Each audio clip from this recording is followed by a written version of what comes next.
button. Push the button. What's good, guys? First off, I want to address the face cam. Yeah, I'm going to be trying to do some more face cam instead of you guys just looking at a picture. I'm going to try to do some fun stuff in the future. But for right now, let's just talk about Sonic the Hedgehog 3. This is spoiler free, so you're safe here. There's stuff I want to say, but I'm not gonna because I want to respect the audience who hasn't seen it yet. So, Sonic the Hedgehog 3, we have now Shadow the Hedgehog, who was broken out of the gun facility after being in cryostasis for 50 years, played by Keanu Reeves. And Keanu Reeves does a great job voicing Shadow. He sounds so gruff, he sounds so mean, he just acts so badass. There's a couple John Wick-esque shots in this movie, and I thought that was kind of funny that they were playing around with that. Because he was John Wick, Keanu Reeves.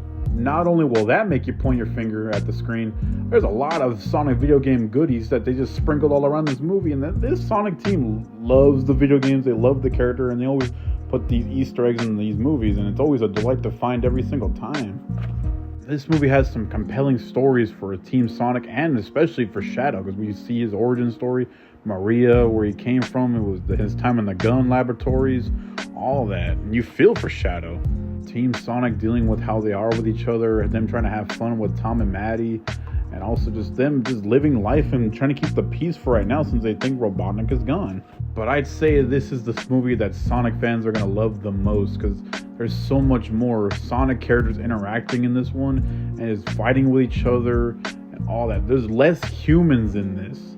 And I think that was for the better because I like James Marsden's Tom and Tika Sumpter's Maddie, but sometimes, especially in the second movie, bro, they did not need to have that whole ass wedding scene where the Maddie's annoying ass sister. We didn't need to have all that, bro. But this movie just makes they handle the humans in a better way, I'd say. They're in on the action. I thought that was a better way to handle it instead of having just ripping us away from Sonic's story to go to their story. I think that was good that they were just in on the Sonic adventure this time around. Only humans that are allowed to go insane and rip us away from the Sonic adventure is for Jim Carrey's Eggman, bro.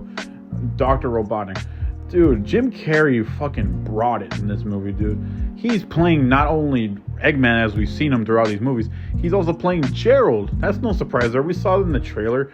I wonder, they better have given him a fat check, bro. Him playing two characters and doing his Jim Carrey thing for both equally, like, dude. All being incredibly and insanely funny. Like, dude, this is a Sonic movie that has less of the cringe factor jokes, bro. Like, those stupid jokes, even the stupid jokes we saw in the trailer. Are you Detective Pikachu? He does look like a Pokemon. Pika Pika. Man, you corny. The jokes are actually funny. I was rolling for a large part of this movie. It's because of Jim Carrey, bro. He just does his own thing. The director, I'm pretty sure the director just said, Jim, go on set, do your thing, be yourself. That's it. Like how he did for The Grinch when Ron Howard was like, just do your thing, Jim. You got the bag. They even gave him some of the Sonic goodness because he's finally in his video game accurate Eggman suit. And I thought that was really cool. The music in this was used more seriously than I thought. I did enjoy that. There are some comedic songs in there, especially for Robotnik and Gerald, of course. But some other scenes, yeah, it was more serious than I thought. But that's a good thing. Keep doing it. The Sonic movies have kept up a tradition to have a really, really cool, really sweet, really fast, really catchy final song for the credits. Sonic 1 was Khalifa, Speed Me Up. Sonic 2, Kid Cudi, Stars in the Sky. Sonic 3, Run It by Jelly Roll.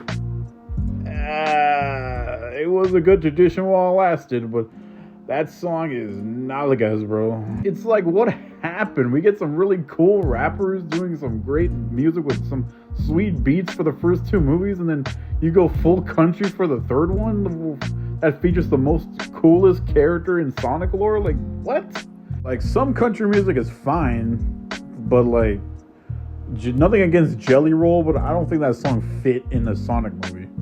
It was like Paramount looking for a way just to make the most kid-friendly song ever. So plus they only had a certain amount of money for the marketing over there at Paramount. So they're like, you know what? Who's cheaper? We can't afford these other rappers like we used to. Who's cheap? Oh, Jelly Roll? Okay, let's get him. I can't wait for Sonic 4 so they can have Big Justice and the Rizzler do a song. They're cheap, right? Yeah. But I gotta say though, the final act, the third act of this movie, it had me in awe, jumping out of my seat like, holy shit, they finally did this, bro. You'll know it when you see it. It's kind of hard not to. And there's some things they added in there. It was like, they did not need to do that, but they did it for us. That is love right there. Messes were made.